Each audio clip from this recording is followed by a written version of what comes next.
have you recovered from wedding season yet? Wedding season just started. Wait, what do you mean? It's the craziest thing in the world. We have, I think, what's today? Whatever. Just in case. I think we have 45 events left till January 1st. So we're in November. Yeah. 45 events in the next 6 weeks? And counting. I'm on 17 flights in the next 6 weeks. It's wild. Oh, and 4 trains. I counted the trains in this time. I usually don't, but I did this time because I need people to feel bad for me. So I add all those things in. Is that crazy? Where are you going? A lot in the States, potentially one out of the country, but all over. Really, we have events in Washington, in Boston, in Florida, in California, Vegas. I'm missing places. Oh, I'm going to Cabo. I'll be in Amelia Island. I'll be in a lot of different places, possibly Greece, possibly back to the Middle East for a day, and then come right back for a day. It's so fun. I send my schedule to my family. I'm like, this is when you'll see me on visiting day. I come to you.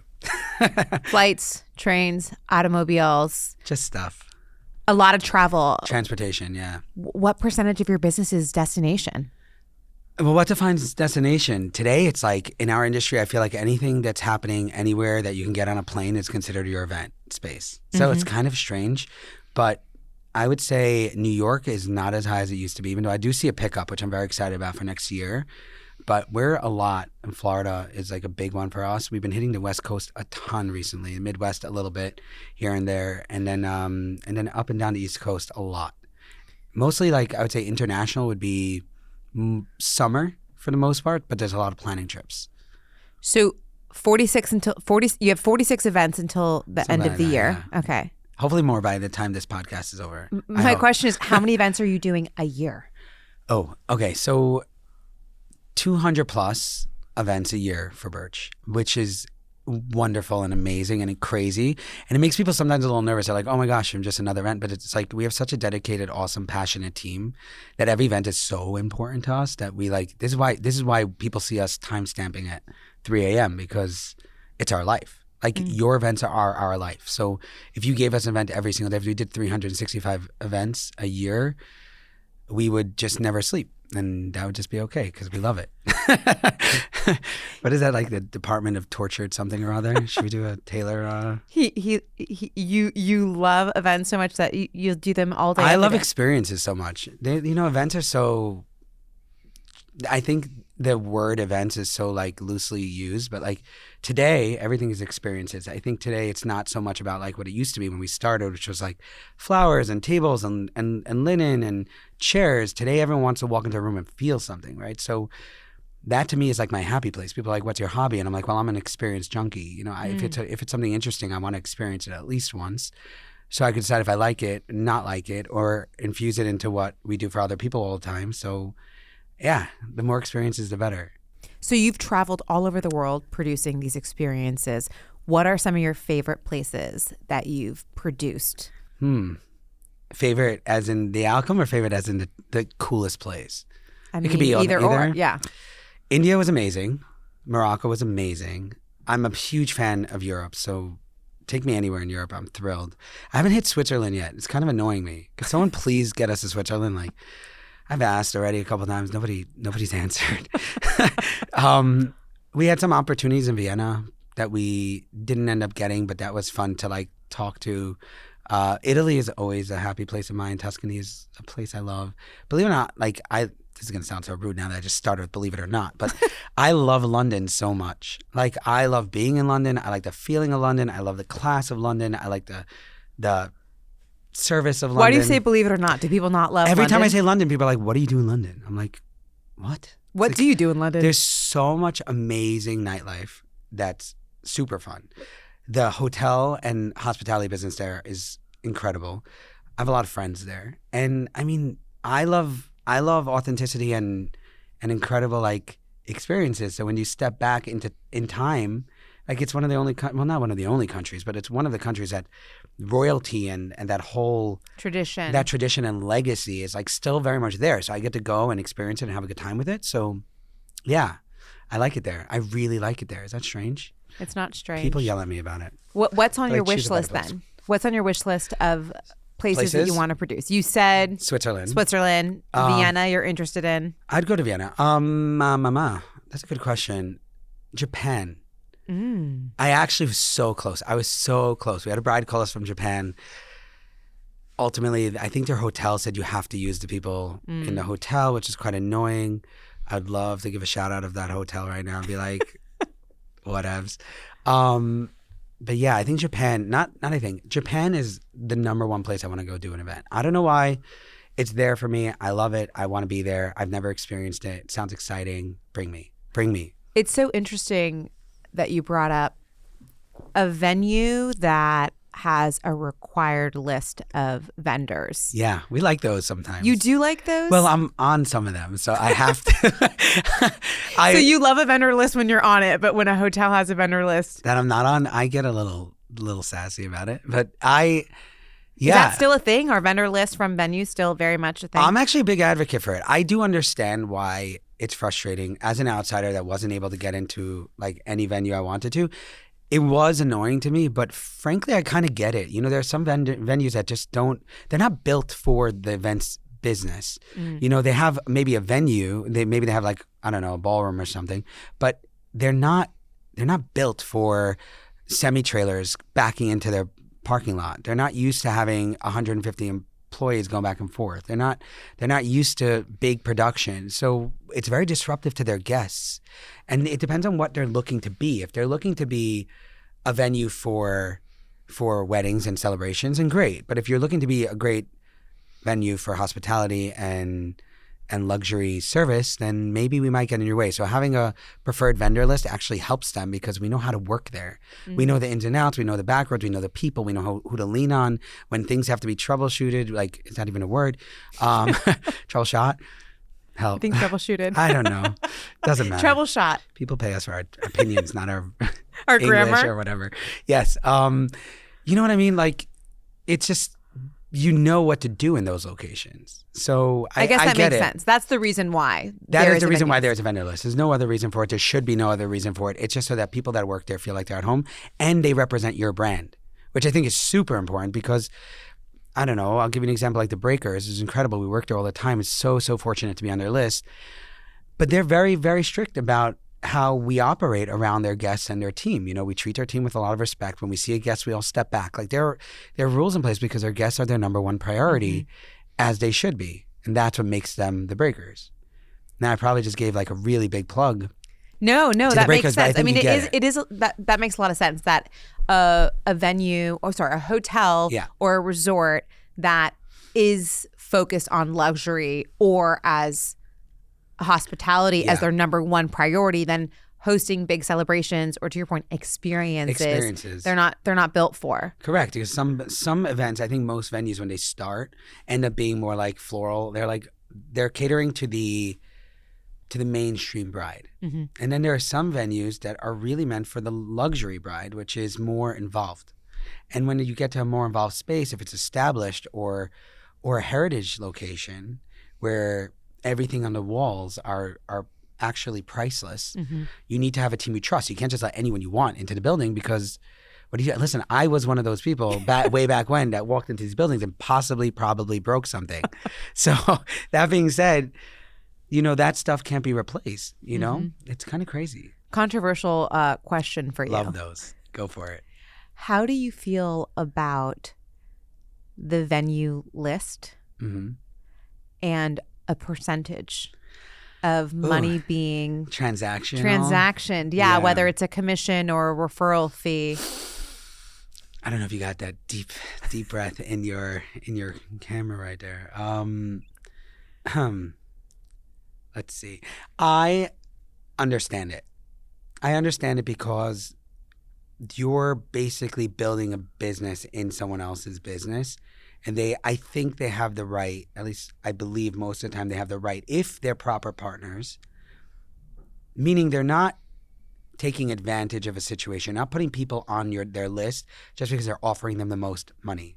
If it's an equal opportunity location that's allowing people to come in and pitch themselves, to be on their list, but to be on their list costs X amount of money a year or percentage of every event. It makes sense. We're doing wear and tear in their place. We're relying on their team. They're pushing us ultimately. So I do see how it makes sense. It is a business transaction. However, if people are just taking the highest bidder to their location, I think I would very humbly disagree with that, because then you're not really looking out for your clients. You're looking out for yourself. And I'm a big everyone needs to win kind of guy, like make money with people, not on people kind of guy. So I just feel like as long as you stay true to that kind of, integrity, I could stand with it.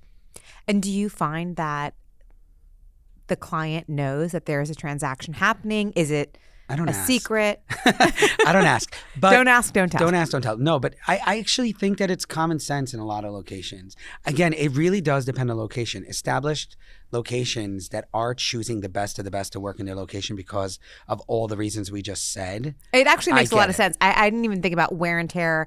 It's basically they're your sales team. They're doing some level of logistics and operations for you to accommodate. Their air conditioning is on all night for you. That when your truck is loading in, their security has to be there for you. And yes, one could say it's built into their venue fees, but the way that we need to operate in these locations really is a partnership. So as long as it's not for greed and it's for partnership, I think it's fair game. What do you think is a fair partnership percentage? Or what do you see as common? Sorry, I'm putting you on the spot. Let's talk dollars. Bleep, bleep, bleep. I think anywhere from 10 to 20% makes sense. Okay. It's a lot. Yeah. But it also depends on who your clientele is. But 10 to 20% is the standard, I would say. And it's not everywhere. As a matter of fact, in a lot of places that one would think it would be, it is not. A lot of the vendor lists that we're on have nothing to do with money. It's strictly they want quality people in their building that if something does go wrong, when it does, I'll give you an example. We've worked at the Breakers probably 50 times. I don't know if I'm exaggerating that, but I don't think I am. Don't fact check him. No, fact check me. Actually, fact check me. Someone fact check me. Because I need to know. I have to hold myself accountable. I think it's been like at least 30 times. Maybe I'm such a blur. Maybe I'm wrong. I don't know. Don't fact check me. But we've been there a ton. And like 3 times ago, my team went up to take down a drape and we broke a chandelier. And ouch! How much did that cost? I don't know. I didn't want to look, but it's a vintage chandelier. It's a piece that was a lot to replace. We have insurance. It's not a problem, but having someone in your facility that may not have that insurance or may not respond in a proper time can also mess up your business with other clients. When I was, this is a very, very, very bad story, but I'll tell it because tell us. I feel like you're gonna get it out of me somehow anyway with all your good questions. When I was first starting, I was 23, I think, at the time, and I did my first wedding in a venue for a big planner, and it was a back-to-back event, and I did a morning event and a night event. The morning event, when I went to go take down my stuff, it was my first day in this venue. When I went down to take my chandelier, I made these stupid things. I was so dumb. But if you're listening, I loved it. It was amazing. No, I'm just kidding. This is like literally 15 years ago. Actually 14 years ago. I'm 37. I'm not going to make myself older than I have to be. So it was a burst in the morning. I created these mobiles around these giant chandeliers, giant teddy bears, giant stuff hanging from the ceiling. That sounds cute. It was so cute. It really was a good event. I'm messing. I'm pretty proud of almost all of our parties and then, creations over the past 18 years. Like it's a lot.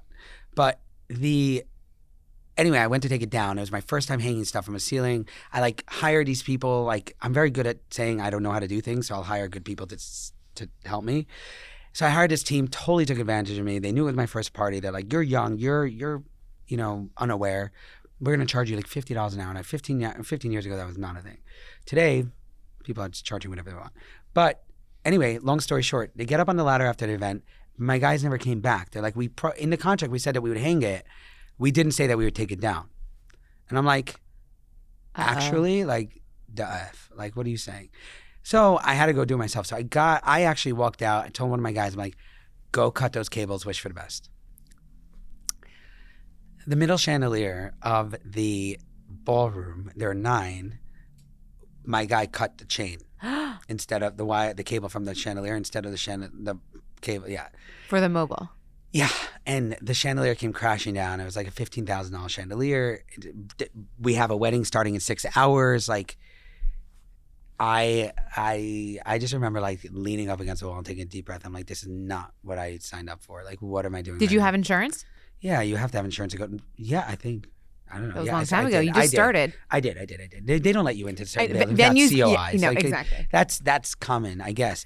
But it was interesting, and we got it fixed. But it cost a lot of money, and I think that just taught me that number one, don't cut the wrong cable. It was my own version of Mission Impossible, and number two, I think it was just about respect the venue.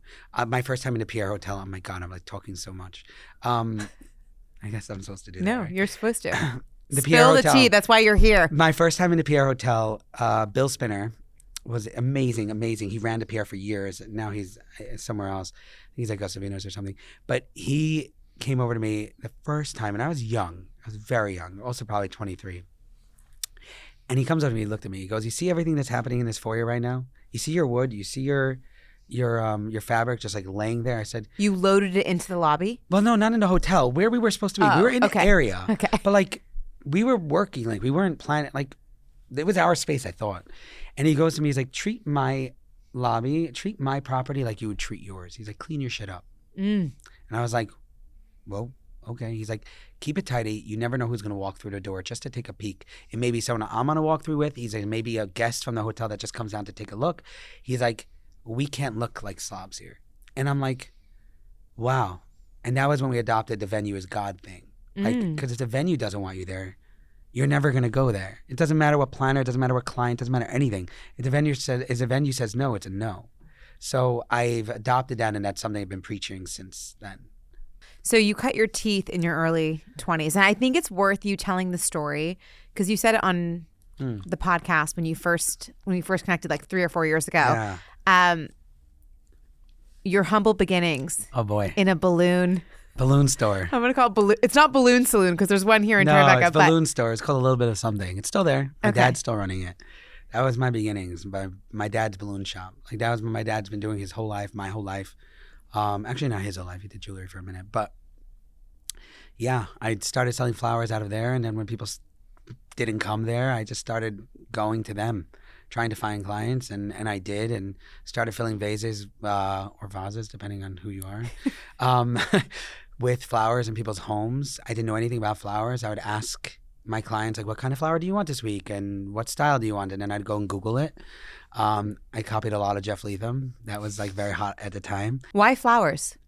It seemed easy to me for some reason. It's not easy. For all those listening at home, it's not easy. Florals are very complicated. You have seasonality, you have conditioning and arranging and death from them and damages and all this stuff. It's a science.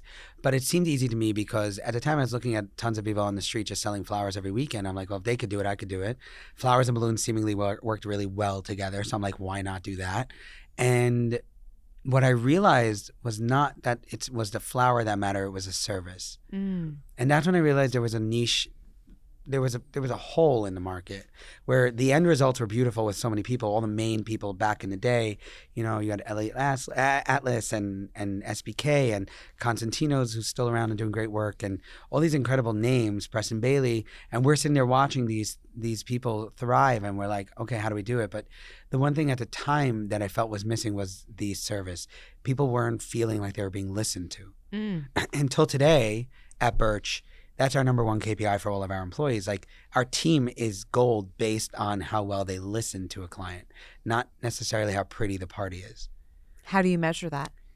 Well, how many revisions do you need to do? Did you hit it based on, the feeling that a person came in for? Did you understand them? Were you able to turn around the proposal that they said, wow, that's gorgeous, and only changes get made because they've changed their mind or they want to adapt or elaborate on something that you might have done?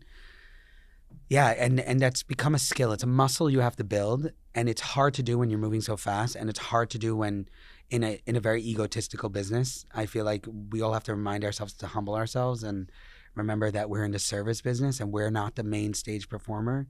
We're just designing the stage, and then the people who are hiring us are the ones standing in the middle of it. We have to remember that. We also have to remember that like every night's opening night, so messing up is not an option. There's so many psychological points to this industry that I realized was on the service side of it, not on the end result side of it. So how you get there matters, and that's what we built a business on. I love that. Thanks. How big is your team now? 35, something like that. But on the day of an installation or production, hundreds. you have hundreds of people. So interestingly enough, it's so fun. We just did this fun fact. I think in September alone, we had hired 900 people. Isn't that insane? That and is I think a we've big hosted number. 12,000 guests. Wow. We're starting to do Birch by number. Nobody else copy me. I want to be first. Birch by number, because we find it so interesting. Like, how many people experience a Birch event? How many people this year have experienced a Birch event? You know, it's interesting because we're all like on social media, and that becomes our life. Everyone knows it's been very much mine. Like, I put myself out there every day, but it's how many people are we affecting? Now, it's nice to look at the likes on Instagram. It's nice to look at the insights and how many people are watching and all that great stuff. And the numbers are crazy. But the people who are actually experiencing your event, they feel what you've created beyond the picture. To hear a number of 12,000 people is like, I'm doing something. You know, it's like a Broadway show. It's crazy. It is big numbers. Yeah. Question about Instagram. Yes. And TikTok and social media, right? Yes. A lot of the creatives in the wedding industry do that. They just create, and they have a hard time translating that into marketing their work on social media. It feels like I've seen the meme where it's like me working my, 80-hour entrepreneurial creative business, and then like the 1 hour when you have to create content or whatever it is. I'm sure it takes more than an hour. Yeah, of course. No, it's totally a lot. Yeah. You've embraced it. Very much. It's been something that has accelerated your business. Tremendously, yeah. How did you get through that mental block of actually just putting the content out? Was it seamless? No, it wasn't. I shockingly enough, am quite insecure with these things. With social media, putting yourself out there. I think in general, like, like, I know it doesn't come across that way, but shockingly enough. Sorry, I didn't mean to laugh at you because you're so confident. You're so charismatic. You're hilarious. Yes. I hide behind my personality. I guess I've never really, it's imposter syndrome. It took me a minute, for sure. And someone said to me once, they're like, if you want to break free of the events you're doing today and start thinking about the events you're going to do tomorrow, you have to stop editing yourself. And I said, well, what does that mean? They're like, don't edit, just post. And I'm like, sure. And it took some time, and I edited 3 times, and I did 3 retakes, and what's it called? And Chloe knows, she's here. Chloe knows there's no retakes anymore at Birch. There's none. If you look bad, if you said something stupid, if you look stupid, like, that's shame on you. You're representing yourself full time. We are going to post it anyway. Me, myself included. Like, I've started many times, you just have to embrace it. I've been in the middle of like a story, and I realize I'm chewing gum like a cow. And I'm just like, I'm a cow. That's it. You just say it. You say what it is. People, I think, need authenticity. It's a what we produce is ultimately as perfect of a perfect event that you're going to get, whatever that means. Mm-hmm. How we got there is the most perfectly imperfect opportunity of showing people that we're human beings doing human things for other human beings. And that's it. We're tired. It's the juxtaposition of the picture perfect aesthetic of a floral chandelier, not even a chandelier, floral ceiling hallways of flowers. Which are insanely gorgeous, and that's the content that on Instagram and TikTok people die for. Go insane over. They love it. Yeah, but to see what goes into producing that, like the heart of it, also like the heart of it, like you're not there at 2:00 in the morning when the producer's having a breakdown because the whole thing just collapsed, and now we have to put it back up in 3 hours. I mean, the ceremony. We actually posted this because it was funny in Lake Como. One year, we did this magnificent chuppah. It was so beautiful. And about 4 hours before guest arrival, a big wind came and took the whole thing and dumped it in the lake. It was wild. And it was caught on camera. And we posted it. And we're like, this is what we're up against, guys. We are... Was there a heartbreak?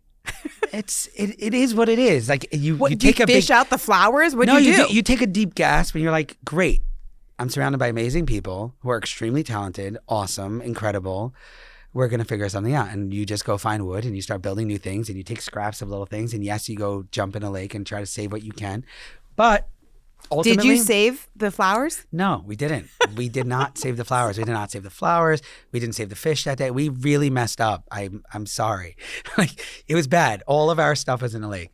Metal was in the lake. We got the metal back, but it wasn't useful because it was all broken. We made it happen, and you just don't have a choice. And honestly, Plan B ended up being better than Plan A, and it was such a delight and surprise for the client, obviously, who I went up to warn.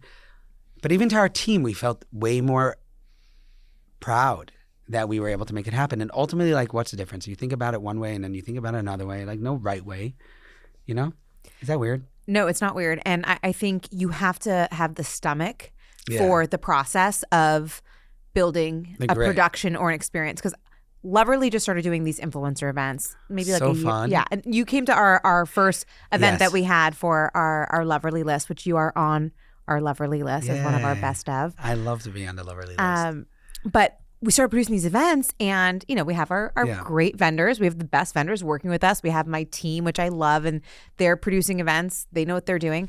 But I show up just 30 minutes before or an hour before, and I'm now better about it. But I couldn't stomach it, that it looked like a mess. Oh my God, till the last minute. Until the last minute, and then it's perfect.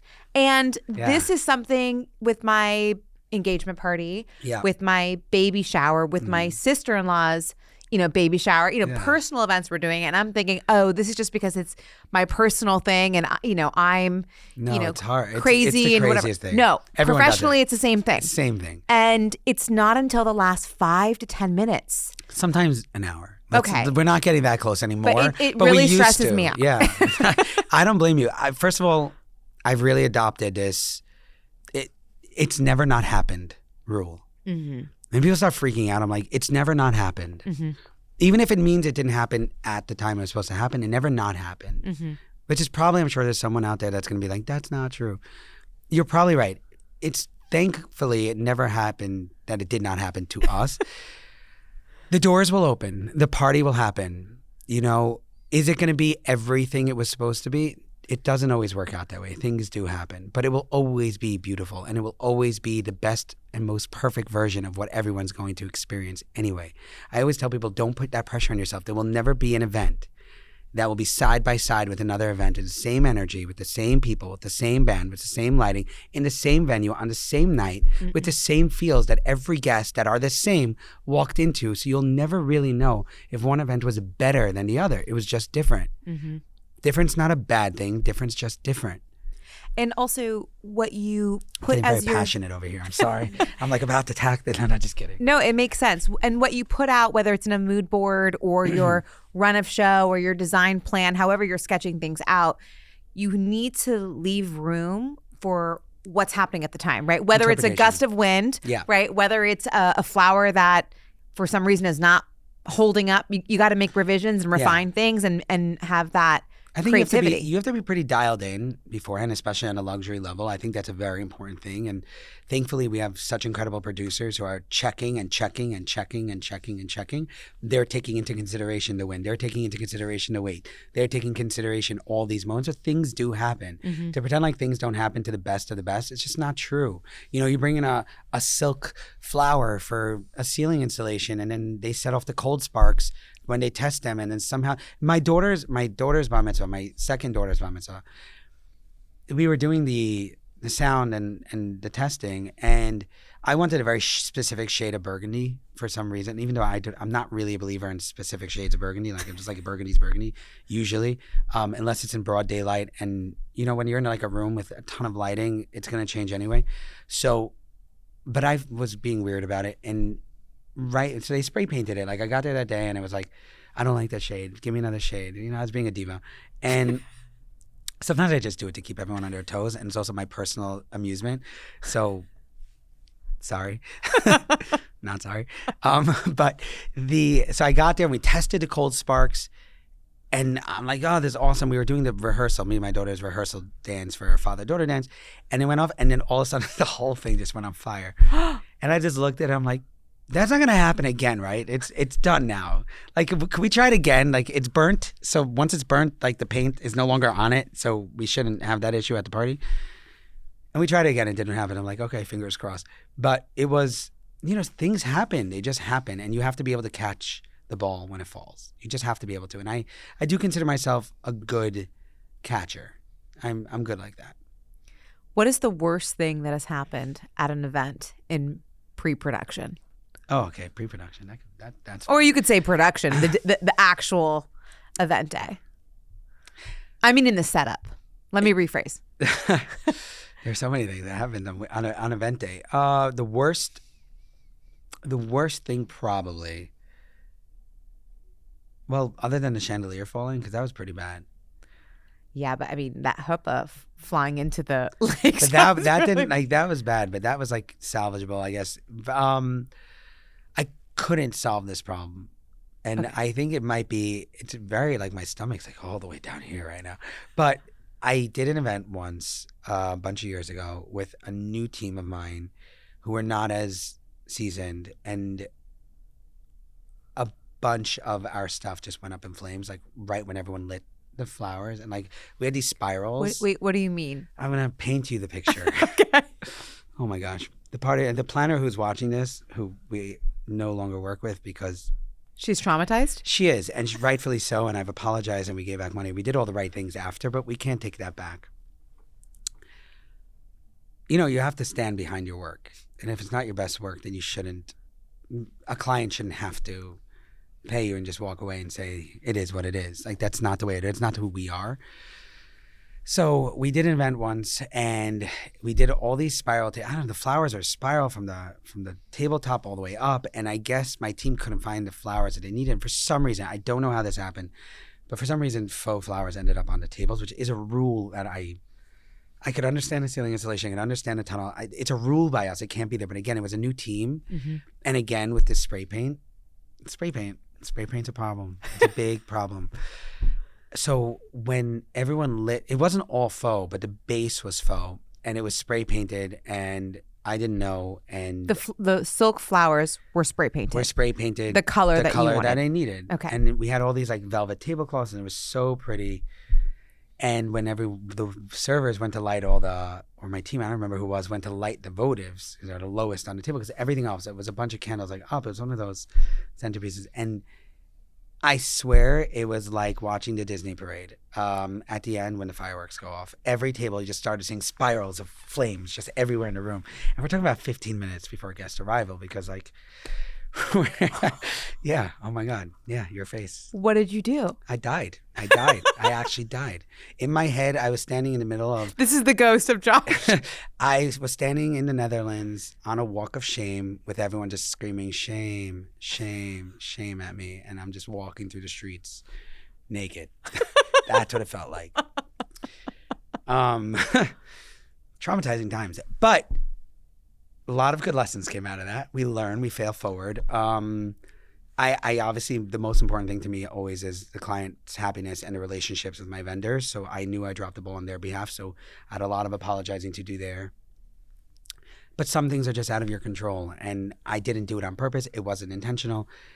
But could you fix it? What did you happened? do? Right. Sorry, forgot about that. I'm like back to my apologizing there. I don't think I was able to get out of bed the next morning for a while. What did we do? We turned on more haze in the room, so it felt like the smoke was intentional. Oh. When people walked in, we did the cold sparks right away, so people felt like it came from there. We changed all the velvet linens to the house polyester linen, so instead of having purple or whatever it was at the time, they had cream.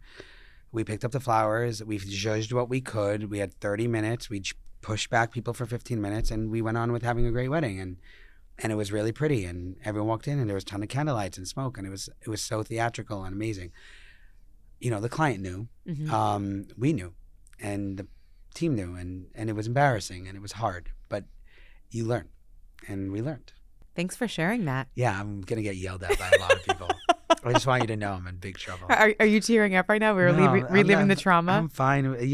I am very much like a fail forward guy. So if you fail, just push along. Well, I think part of what people or I love, and I think people love about you, is your authenticity and is how honest you are.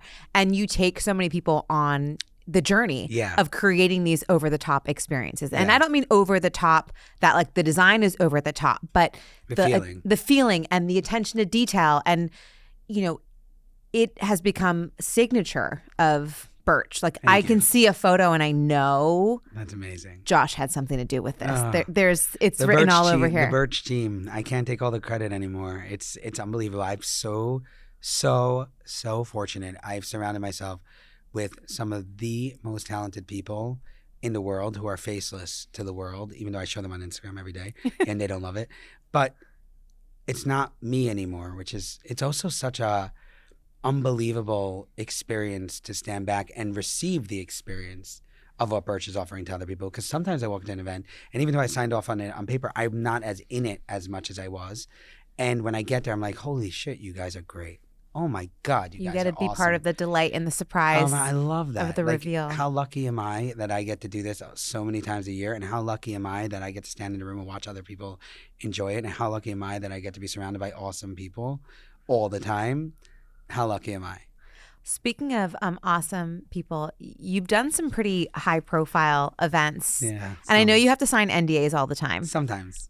I try to push back on them. Okay, yeah, exactly. Tell us about all the people that you have not signed NDAs with. What are some of the What if I leave people out? That would be so Just bad. give some. You have to give all of them. I'll put an asterisk. These are not all. These are not all. Well, my career started with the Oshry sisters, so that's a big deal. Girl with no job. Girl with no job. Jackie, Olivia, that incredible family. I literally if I don't text them once a week, I'm thinking it 3 times a week that I should be texting them saying thank you. That was a big deal for me. And I've had the fortune to... You started with Claudia's wedding. Claudia's wedding was my first one, then Olivia's, then Jackie's, and that just sparked chaos for Birch, and that was unbelievable. So very fortunate about that. And then since then, we've done Danielle Brooks, we've done... we just did Connor McDavid, which is a big deal for any sports fans out there. We've, oh my gosh. Lele Pons. Lele Pons. That was a big wedding. That was a big wedding for us. We did Diana Ross's birthday party. That was a big deal for me. Oh, whoa. That's awesome. Like I got to hang out with Miss Ross and in her home. We had sat on a couch holding hands for a while. It was so nice. Moments I'll never forget. Like I get to watch her sign a car, and I got to watch her sign like pictures of herself through the years. And it was so unbelievably surreal to me. Iconic. Yeah, it was unbelievable. And then you're watching all these big people walk into the room and you're just like, am I in the same room with Mariah Carey right now? Like, what's happening? It was unbelievable. And then, I don't know, oh my gosh. I think there's more. There's more. So much more. I don't know. I'm sucking right now. No. Hannah G's wedding and Sierra Furtado's wedding. And like we got to do Bridget's wedding and all these other great social media influencers. And how are they finding you? Are they DMing you or are they going direct through your website and filling out an inquiry? DM. I remember, I'll never forget it. I got a DM from Albert Pujols once. And I didn't know who Albert Pujols was. I don't know who that is. Oh my God. He's like the best baseball player of all time. Oh. And I didn't know either. So I sent a DM over to my friend. I'm like, who's this? And he like gave me his cell phone number. He's like, call me. My fiance really likes your work. We'd like to meet with you. And I'm like, hold the phone. Who? You know, so like it was really unbelievable, but it's incredible because it's human stuff. It's humans. They want to have great events. They want to connect. They want to work with people that are fun and enjoy what they do and are passionate. So I guess that comes through, and that's really the reason why they're calling us. It's not that our work is better than anyone else's work. It's pretty good, though. It's not bad at all. I'm not saying it's bad. I love what we do. I'm just saying, like, again, it's just different than other people's. Why you choose Birch, I think, is for the process and the ultimate wow. That's what I think it is. And wow doesn't mean over the top, the flower tunnels. Wow means...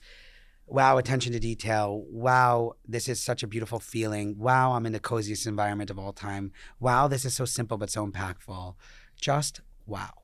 Speaking of wow. Yes. Tell me about the wowest, biggest budget you've ever been able to work with. Budget? Ooh. I don't have to say the number, do I? A little uncomfortable. Huh. Well, you don't have to tell us who it was for. Give me that. You don't have to say the biggest budget, but a really juicy budget that you loved having. I didn't love it. It was a lot of pressure. Okay. But it was a big number. But also...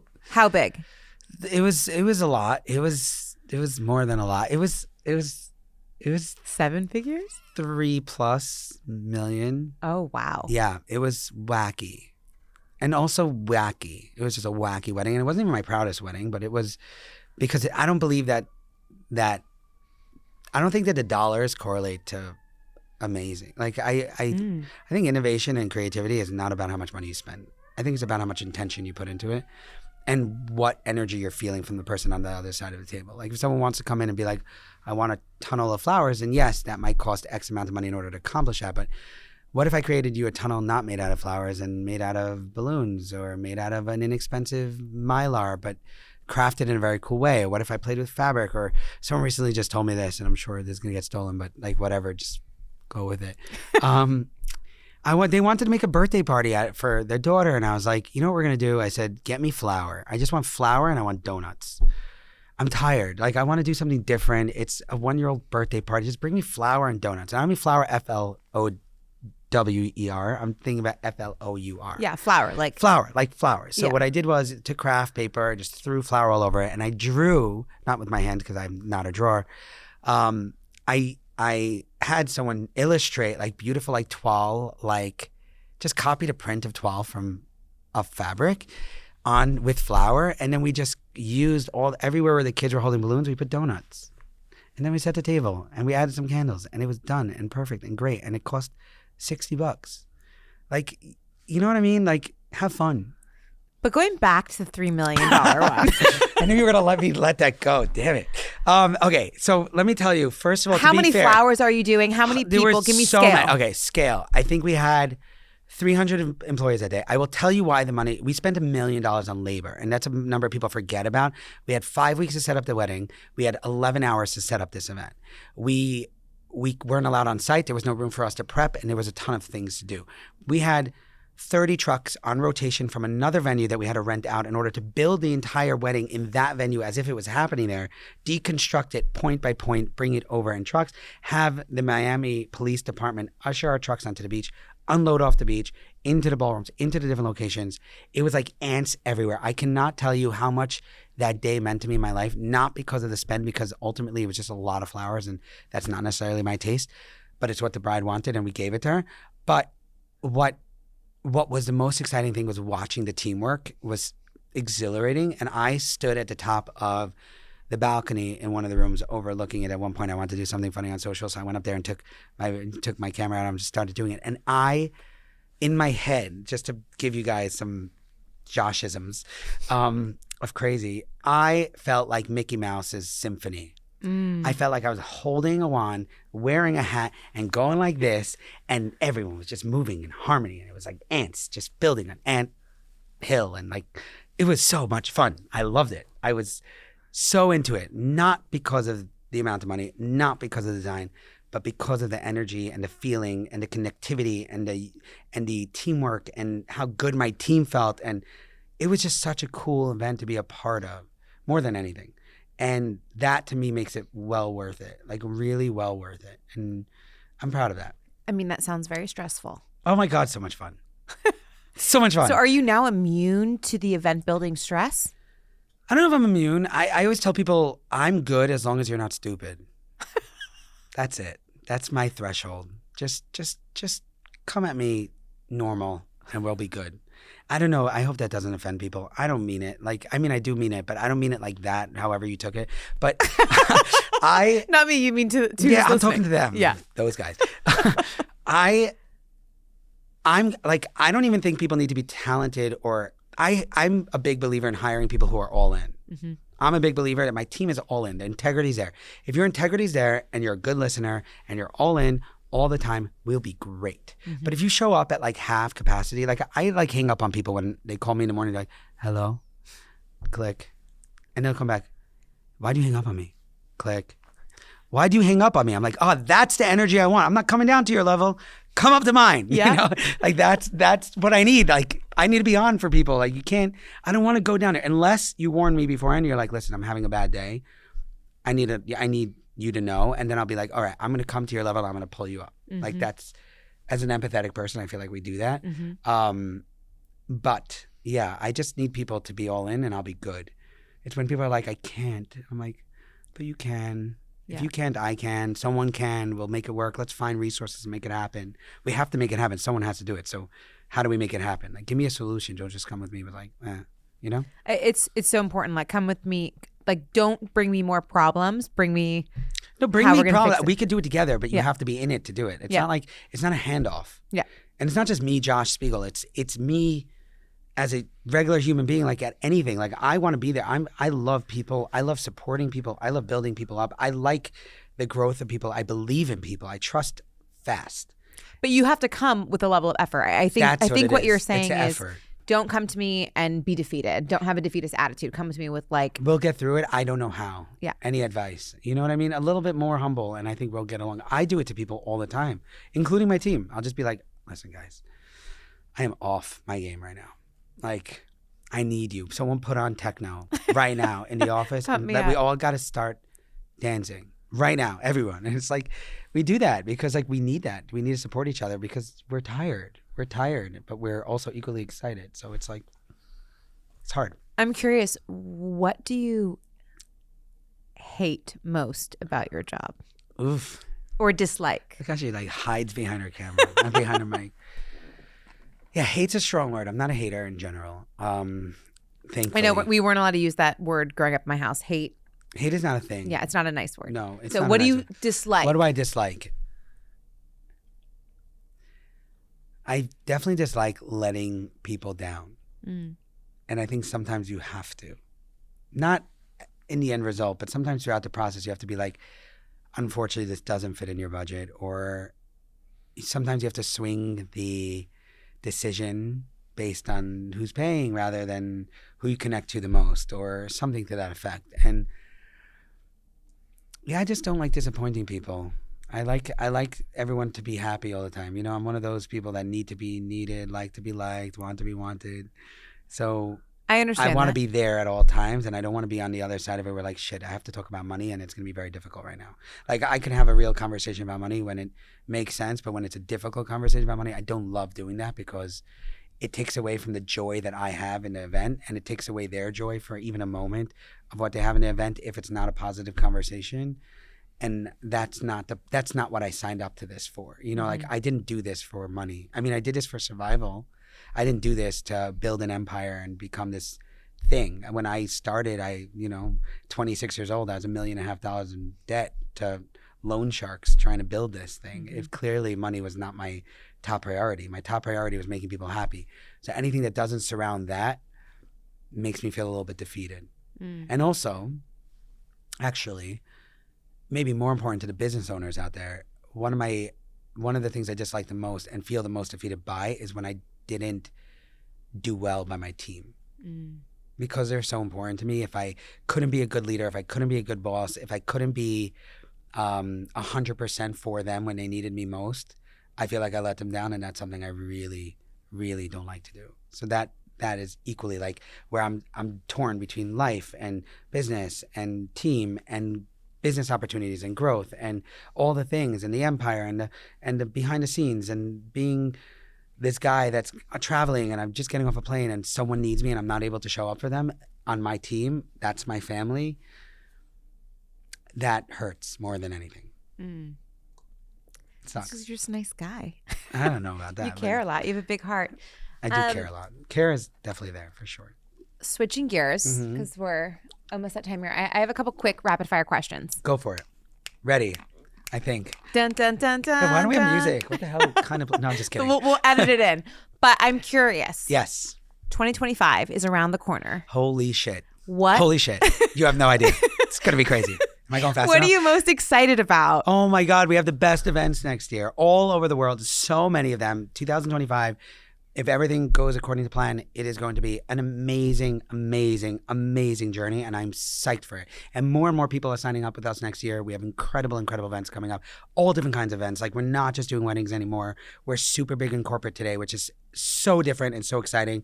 And we're getting to crazy experiences everywhere, and I am just jazzed. Okay, so colors that you're loving for next year. Are you seeing anything moody and warm? Honestly, I'm kind of like over the cold. I want to just be warm all the time. Like, give me the browns, give me the mustards, give me the like beautiful like oranges and deep rusts and like sexy colors.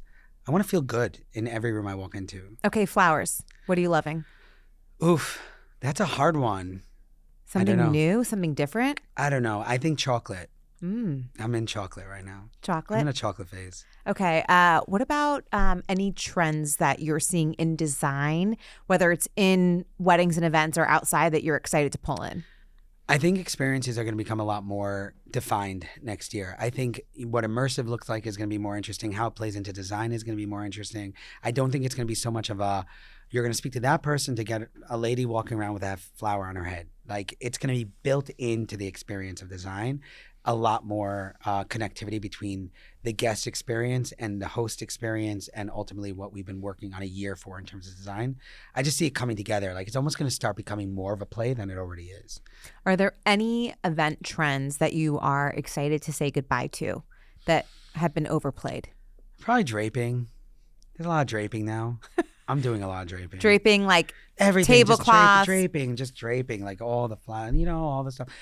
Listen, it's high impact with not such a crazy cost. So I get it. It's going to stay for a bit, but we're going to have to reinvent it next year. So I'm excited to see what we come up with. Okay. Anything else that you're excited to say goodbye to? Well, I left Mason jars like 3 years ago, so that's not coming back. No. I thought that was like 10 years ago. I don't even know, but I feel like that's the best answer you can say to anyone. Say trends goodbye. It's like Mason jars and pompous. Like, those are like the two obvious ones. You're allowed to say that because it doesn't offend people because everyone's over it now. I don't know. I'm not sure. I actually think that more and more of the trends that we've seen are just going to be reinvented in cooler ways. And I'm excited to see how that works. I love that. This has been the Loverly Wedding Podcast. We are hosted by Kelly Khalil, produced by Natasha Barkman, Shaylin Carroll, Kayla Fitzgerald, and Jennifer Alvarado. Watch the podcast on YouTube by subscribing to our channel, and you can follow and listen to us on Spotify, iTunes, and every major RSS feed.